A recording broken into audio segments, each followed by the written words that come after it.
आपका फिर से एक बार उड़ान कंपटीशन क्लासेस के ऑफिशियल यूट्यूब चैनल पे। तो कैसे हैं आप? उम्मीद है कि आप सारे लोग अच्छे होंगे और पढ़ाई आपकी बहुत ही ज़्यादा अच्छी चल रही होगी। तो चलिए, आज जो आपके लिए टॉपिक है वो भी आपका हिंदी के साहित्य से रिलेटेड है, यानी कि आप समझ सकते हैं कि इससे पहले वीडियो में हमने आपको आदिकाल के बारे में सारी जानकारी अच्छे से दी थी। उम्मीद है कि वो आदिकाल का टॉपिक आपको बहुत अच्छे से समझ में आ गया होगा। अगर कोई चीज़ पूछनी है तो आप हमें कमेंट बॉक्स में पूछ सकते हैं। तो आज का जो हमारा टॉपिक है वो है हमारा भक्ति काल का। तो आज हम भक्ति काल के बारे में सारी चीज़ें अच्छे से पढ़ेंगे, वर्ड टू वर्ड हर चीज़ डिस्क्राइब करेंगे, कौन सा कवि कब आया, किस कवि ने किस चीज़ को मान्यता दी, यानी कि भक्ति काल को आज हम पूरा डिटेल से पढ़ लेंगे, जो कि आगामी परीक्षाओं में हमको 1 से 2 नंबर दिलाएंगे ही दिलाएंगे।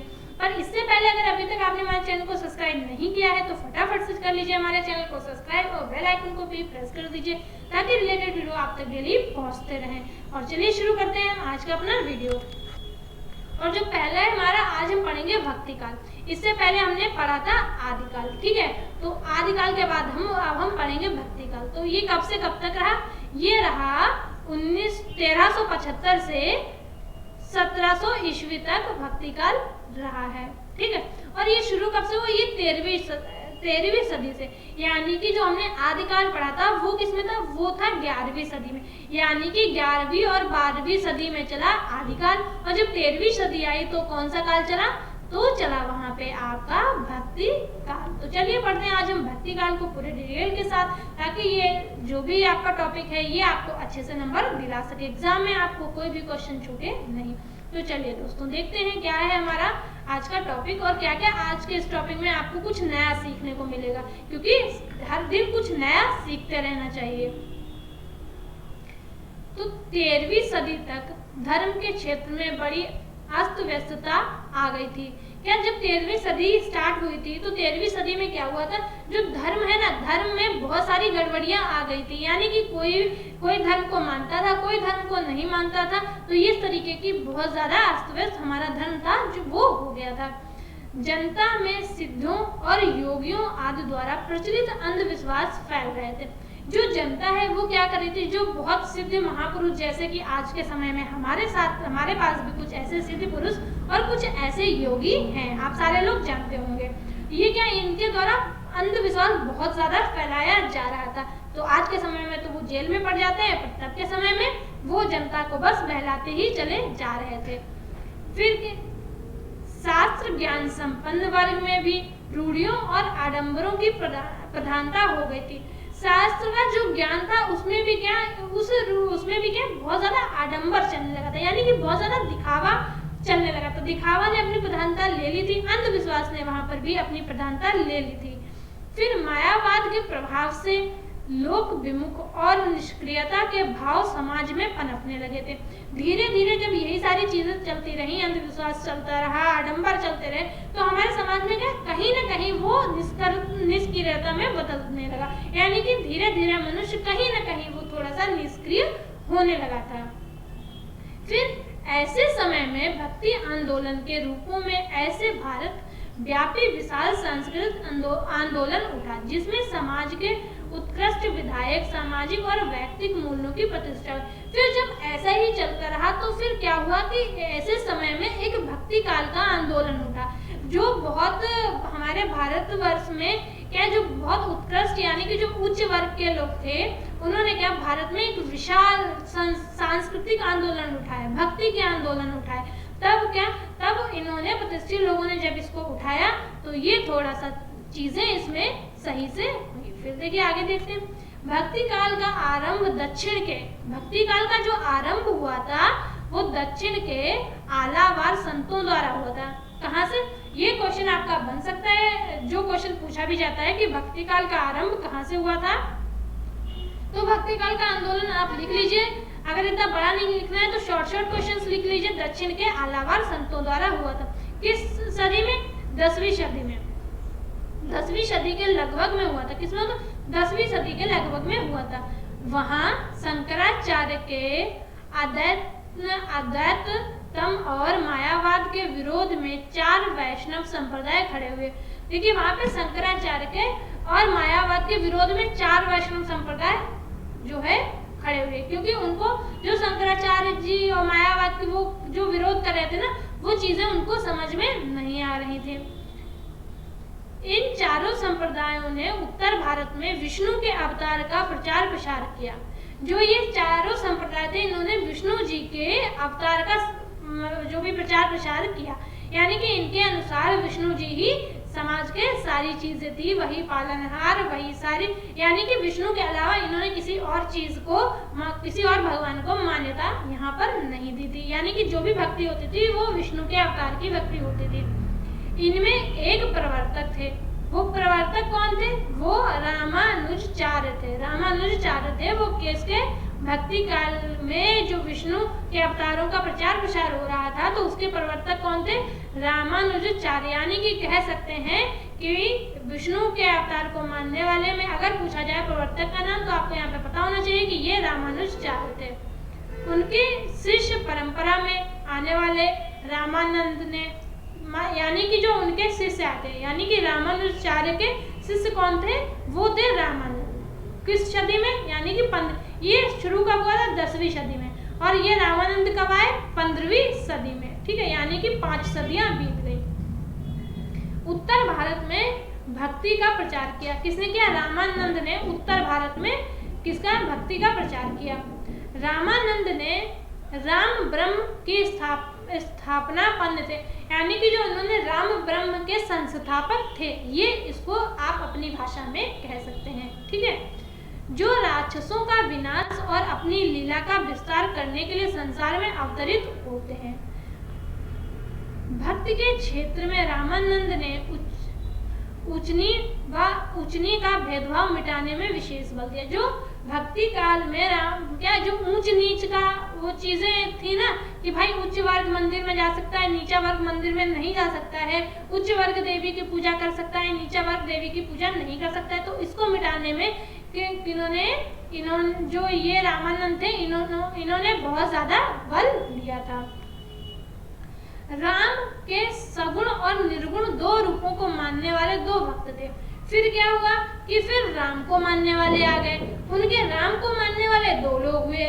एक तो राम के सगुण रूप को मानते थे, एक राम के निर्गुण रूप को मानते थे। अब वो कौन थे? पहले तो थे कबीरदास और दूसरे थे तुलसीदास। कौन कौन से? कबीरदास और तुलसीदास। आपसे यहाँ पे क्वेश्चन आ सकता है कि राम के सगुण और निर्गुण 2 रूप मानने वाले कवियों के नाम बताइए, तो वहां पे आपके ऑप्शन होने चाहिए कबीरदास और तुलसीदास, क्योंकि अगर सगुण और निर्गुण दोनों लिखा है, तो खाली सगुण लिखा है तो कबीर और निर्गुण लिखा है तो तुलसीदास। ठीक है, इन्होंने प्रभावित किया है विष्णु स्वामी के शुद्ध द्वैत मत के आधार लेकर इसी समय वल्लभाचार्य ने अपनी पुष्टि मार्ग चलाया। मतलब जो विष्णु स्वामी का मत लेकर इसके आधार पे एक वल्लभाचार्य जी आए। कौन आए? वल्लभाचार्य। और उन्होंने अपनी एक पुष्टि का मार्ग चलाया। ठीक है, फिर 12वीं से 16वीं सदी तक पूरे देश में पुराण सम्मत कृष्ण चरित्र के आधार के कई संप्रदाय को प्रतिष्ठित किया गया। यानी कि 12वीं सदी से 16वीं सदी तक क्या कृष्ण जी के बारे में, कृष्ण चरित्र के बारे में बहुत ज्यादा फैलाया गया और इसको संप्रदाय करके प्रतिष्ठित किया गया, जिसमें सबसे ज्यादा प्रभावशाली वल्लभ का पुष्ट मार्ग था। यानी कि जो सबसे ज्यादा चल रहा था ना कि कृष्ण के उसमें, तो वहां पे उसमें सबसे ज्यादा काम करने वाले कौन थे? इसमें सबसे ज्यादा काम करने वाले थे जो वल्लभाचार्य थे। उनका जो पुष्टि मार्ग था सबसे ज्यादा काम करने वाला यहाँ पे वो था। इन्होंने यानी कि वल्लभाचार्य ने शांकर मत के विरुद्ध, किसके? शांकर मत के विरुद्ध में ब्रह्म के सगुण रूप को वास्तविक कहा। किसको कहा? ब्रह्मा के सगुण रूप को इन्होंने वास्तविक कहा था। उनके मत से यह संसार मिथ्या या माया का प्रसार नहीं है। यानी कि जो आपके यहाँ पे वो वल्लभाचार्य जी हुए थे, तो वल्लभाचार्य के हिसाब से क्या था कि ये जो उनका मत क्या था कि जो ये संसार है मिथ्या और माया का प्रसार नहीं है, बल्कि ब्रह्मा का ही प्रसार है। यानी कि जो समाज ये पूरा जो समाज है, ये संसार है, ये किसका, ये सब कुछ ब्रह्मा जी ने ही इसको प्रसारित किया है, अतः और ये बात सत्य है, उनका ये मानना था। यानी कि उन्होंने ब्रह्मा के सगुण रूप को पूरी तरीके से संसार में फैलाने का मन बना लिया था। फिर उन्होंने कृष्ण को ब्रह्मा का अवतार माना और उसकी प्राप्ति के लिए भक्ति के पूर्ण आत्मसमर्पण आवश्यक बताया। फिर उन्होंने क्या किया, फिर जो कृष्ण थे, क्योंकि कृष्ण की भक्ति बहुत फैल चुकी थी 12वीं से 16वीं सदी के बीच में, तो फिर उन्होंने क्या किया, उन्होंने कृष्ण जी को ही ब्रह्मा का अवतार बता दिया कि जो ये कृष्ण है वो किसका अवतार है, वो ब्रह्मा का अवतार है। और फिर उन्होंने कहा कि अगर हमको भक्ति करनी है तो भक्ति करने के लिए हमें अपने आत्मसमर्पण करना पड़ता है, यानी कि हम भगवान के आगे एकदम से सब कुछ छोड़ दें कि भगवान अब जो है सो आप ही हैं, हम कुछ नहीं कर सकते, हमारा सब कुछ आप ही करेंगे, हमें पूरी तरीके से भगवान पे ही निर्भर हो जाना है। कहीं ना कहीं ये सच भी है, जैसा कि आप सारे लोग जानते हैं, वो न चाहे तो कहीं कोई पता भी नहीं हिलने वाला। फिर नेक्स्ट देखते हैं, भगवान के अनुग्रह या पुष्टि के द्वारा ही भक्ति सुलभ हो पाई, यानी कि भगवान का जो अनुग्रह किया गया और जो पुष्टि करी गई, उसी से भक्ति का एक सुलभ मार्ग निकल के आया। क्योंकि अगर ये चीजें ना होती तो लोग भक्ति की तरफ अग्रसर नहीं होते, समाज में क्या अंधविश्वास बहुत ज्यादा फैला होता और समाज कहीं न कहीं पूरे तरीके से निष्क्रिय हो गया होता। इस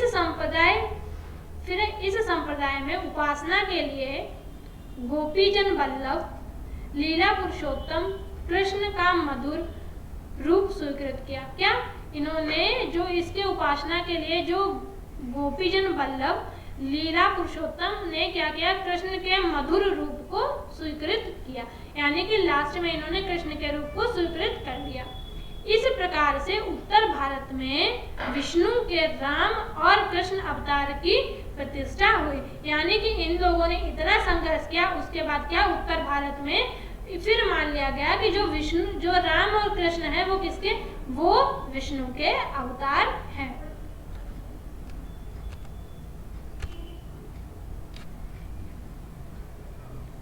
इस प्रकार इन विभिन्न मतों के आधार लेकर हिंदी में निर्गुण और सगुण के नाम से भक्ति काव्य की दो शाखाएं साथ चली। मतलब ये सारे जो मत हुए जिससे भगवान की यहाँ पे स्थापना हुई, पूजा होने लगी, अंधविश्वास से समाज बाहर निकल के आया, फिर ये क्या हुआ कि फिर इनमें दो शाखाएं हो गई, एक तो निर्गुण की तरफ, एक क्या सगुण की तरफ। एक की हर कहीं भगवान है, एक मूर्तियों में भगवान है, तो ये भक्ति का दो शाखाओं के साथ साथ चलने लगी। निर्गुण मत के दो उपविभाग हुए। कौन? निर्गुण मत में क्या हुए, इसमें भी दो विभाग हुए, ज्ञानाश्री और प्रेमाश्री। कौन कौन से? ज्ञानाश्री और प्रेमाश्री। पहले के प्रतिनिधित्व कबीर थे।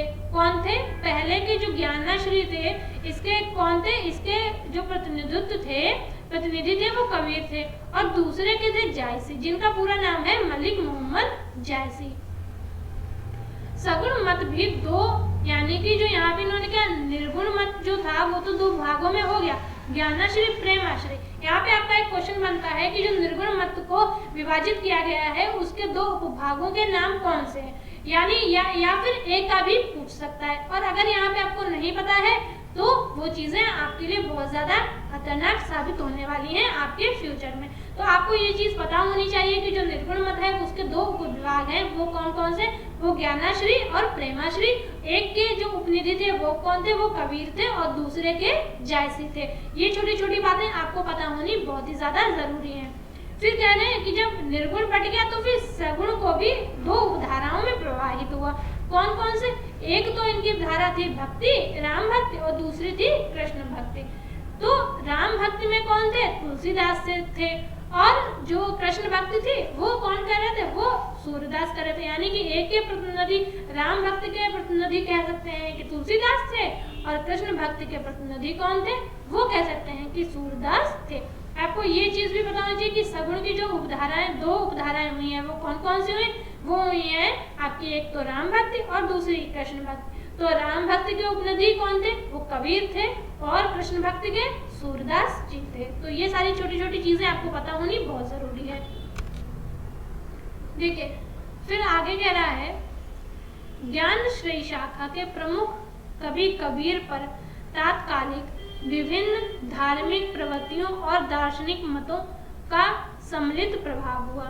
फिर क्या हुआ कि जो कबीरदास थे, जो उनकी रचनाएं थी, वो सारी चीजें उनपे जब उन्होंने की तो उनपे कहीं न कहीं सामाजिक धार्मिक मतों में जो चीजें सम्मिलित हुई, वो उनकी कबीरदास की कविताओं में वो चीजें कहीं न कहीं वो दिखती हैं।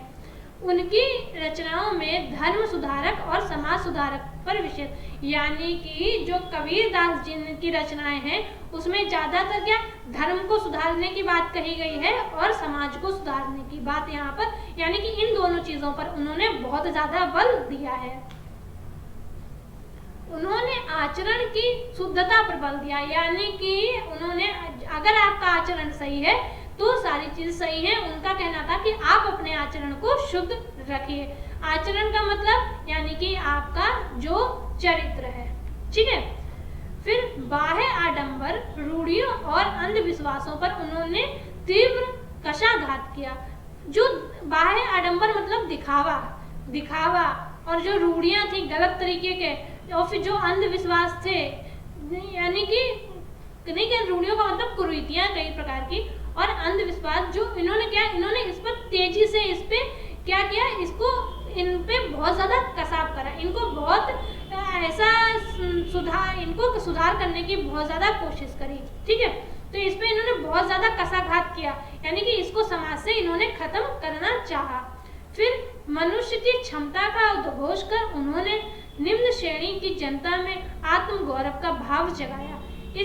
तो फिर जब ये सारी चीजें उन्होंने की तो मनुष्य की क्षमता में उन्होंने क्या किया, उन्होंने जनता में आत्मगौरव का भाव जगाया। क्या फिर ये सारी चीजें किसने करी? ये सारी चीजें करी कबीरदास जी ने। इस शाखा के अन्य कवि रैदास और दादू हैं। तो जो ये शाखा है ज्ञानाश्री, इसके कौन कौन से रैदास हैं और दादू हैं। अब बढ़ते हैं नेक्स्ट, फिर बात करते हैं प्रेमाश्रय धारा के बारे में। यहाँ पे बात हुई थी ज्ञानाश्रय के बारे में, अब हम बात करेंगे प्रेमाश्रय के बारे में। तो प्रेमाश्रय धारा के सर्व प्रमुख कवि जायसी थे। कौन थे? जायसी, जिन्होंने पद्मावत लिखी है। अपनी मार्मिक प्रेम व्यंजना, कथा रस और सहज कला विन्यास के कारण विशेष प्रशंसित हुए हैं। इन्होंने जो पद्मावत लिखी है इसमें प्रेम का किया है, कथा रस किया है, सहज कला विन्यास किया है, यानी कि कला को बहुत तरीकों से लिखा। इससे इनको क्या बहुत ज्यादा प्रशंसा मिली है। इनकी अन्य रचनाओं में अखरावट और आखिरी कलाम है। इनकी अन्य रचनाएं ये आपको याद रखनी पड़ेंगी कि जायसी की पद्मावत के साथ साथ में अखरावट और आखिरी कलाम है आदि हैं। इन्होंने सूफी संप्रदाय संगत बातें हैं, इनमें सूफी संप्रदाय संगत की बातें हैं। इसमें जो आपकी ये जो कवियां हैं इनमें क्या है, इसमें सूफी संप्रदाय की बातें हैं। इस धारा के अन्य कवि भी हैं, वो कौन से हैं? कुतुबन, मंझन, उस्मान, शेख नबी और नूर मोहम्मद। ये क्या, ये प्रेमाश्रय धारा के अंतर्गत ये कवि आते हैं। आप इन मेन कवियों को भी लिख सकते हैं, ठीक है। और आपसे ये भी पूछा जा सकता है खरावट और आखिरी कलाम में किसकी बातें हुई, तो आपको पता होना चाहिए कि इसमें सूफी संप्रदाय की बातें हुई हैं।